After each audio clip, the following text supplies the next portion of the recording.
Good evening, everybody. Firstly, I'd just like to shout out to the Knysna community for embracing the Hawkins family over the last couple of years. Never had any doubt that they would slot in and become a special family amongst the Knysna community, and certainly in the last few days. It's just been amazing to watch how you've all just rallied around the Hawkins family and looked after them with your love and just open arms to any level. And I have no doubt that Kiri, Eddie and Lee are in the best possible place they could be in such a difficult time. For me, a true legend is defined by the fact that if you look at over the last few days, the pictures, the videos, the messages, everybody is unanimous by the fact that Lee was just such a compassionate, open person, and always made you feel special, no matter what the circumstance or who you were, always putting himself behind whatever situation or person, and just so giving to everybody. What was so awesome about Lee for me was that although quiet, reserved, very gentlemanly, always sort of just quietly confident in the background, underneath it all was an extremely capable and fiercely competitive, driven individual that succeeded to the highest levels in whatever he did. As Kerry alluded to, he literally achieved global form in whatever he put his mind to, in his sailing, in the pool, as you all know, and more recently into adventure racing, just literally always at the highest level. But what was so amazing about him in comparison to other top athletes was he would be just as good in the pub in the evening. So for me, our friendship grew over many years, but the most special times were when the sort of the Hawkins and the Ramsey family were on various adventures, of which we did so many together. And our shared love of water and the outdoors in general, but specifically around boats, both powered and sailing.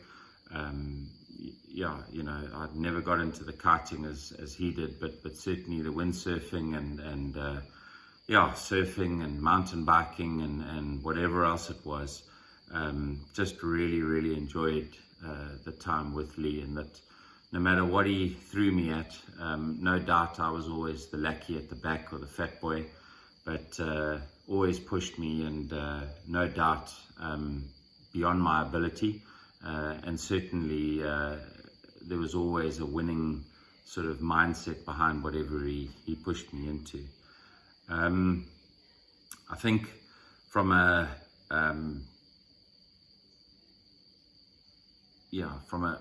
competitive perspective, one of the things I loved most about Lee was he'd give it all by day and certainly have a couple of sundowners, but by nightfall, the lucky fat boy would catch up and sort of come in his own, and it was always so entertaining to see that brimming smile and just his presence in a room would always just light up, and just he had just so much to give, and just was always just so much fun.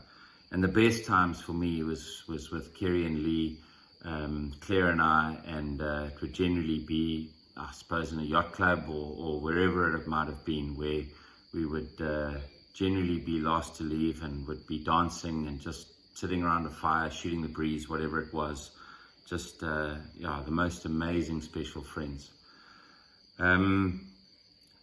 Trust is a big thing, I suppose, for anybody, but my relationship with Lee was in all the things he challenged me at, particularly in the ocean, where I was probably a lot more uncomfortable than him.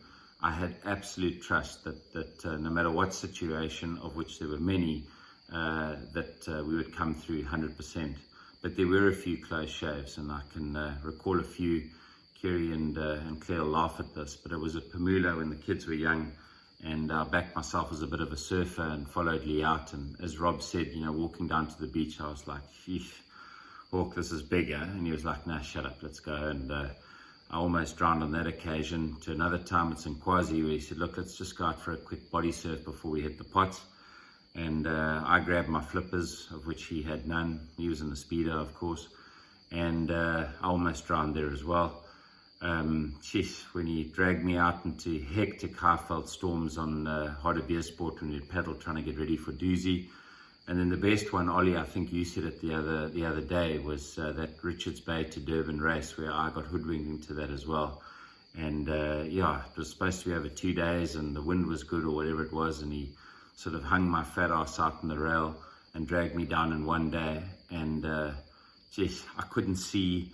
I couldn't even walk for 3 days, but just, what an incredible athlete, and someone that you always knew that you were in safe hands.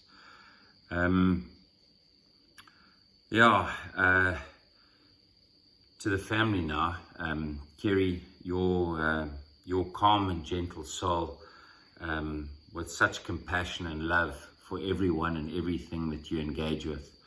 Seiji, your beautiful soft spirit is a mirror image of your lovely mom.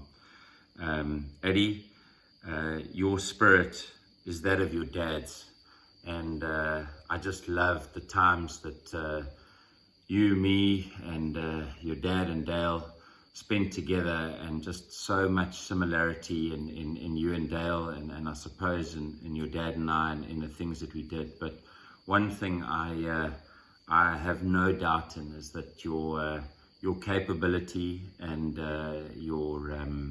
your passion, I have no doubt you will be even greater than your dad was. In that, listening to you yesterday, such a youngster speak such incredible words. You're going to be something great, my boy. Trish, the quiet matriarch that has grown these wild horses, the 3 boys that you have, into such lovely men. You're an incredible woman, and it's just amazing how you've always been behind your boys. Scotty, we've spent not a lot of times together, but some really, really good times, and just always loved your passion for life. And I know you've been getting into sailing of late, and doing your skippers down in Durban. And I just hope it embraces you as it did to your brother and your dad, in that I can tell you it'll just bring you so much joy and freedom. And good luck, my boy, and just go for it. Johnny and Trish, Johnny, Lee was you, and vice versa. I think you can just be so proud of the boy that you produced. Certainly for me, and as everyone has alluded to witness the power of your relationship, and just the depth and trust that the two of you guys had in each other, was something really, really unique. I think also Trish and John, the countless times that you've put up with all our nonsense and jolling and partying, and just opening up your homes, and wherever we've been together. With my family, we really love and appreciate you guys, and cannot wait to spend so much more time together with you. Looking forward. Hawkskin, our friendship was unique, but in a strange way, very deep. The countless calls, so many times, the nights spent together with you and Kerry, just chatting about so many things, and the support that you guys have given me over the years. It's just amazing. You might have fooled many people with that sort of slick, long hair, good looking, the sort of complete opposite to myself, of course. But deep under all of that was just the most incredible spirit, and person that was just so wild and fun-loving, that to me was the essence of our friendship, and what I will cherish and love forever. Kerry, Sage, and Eddie, we look so forward to seeing you guys again soon, and touching on from where we left off. and I can't wait to celebrate around some fire with some orensich, and really just continue our friendship forever. Lee, it might not be at McDaddy's, but I cannot wait to hook up again and continue from where we left off on our exhilarating adventures. You're such a legend, and gone too soon, but as you can see, will never ever be forgotten in all of our lives. Cheers, Leroy.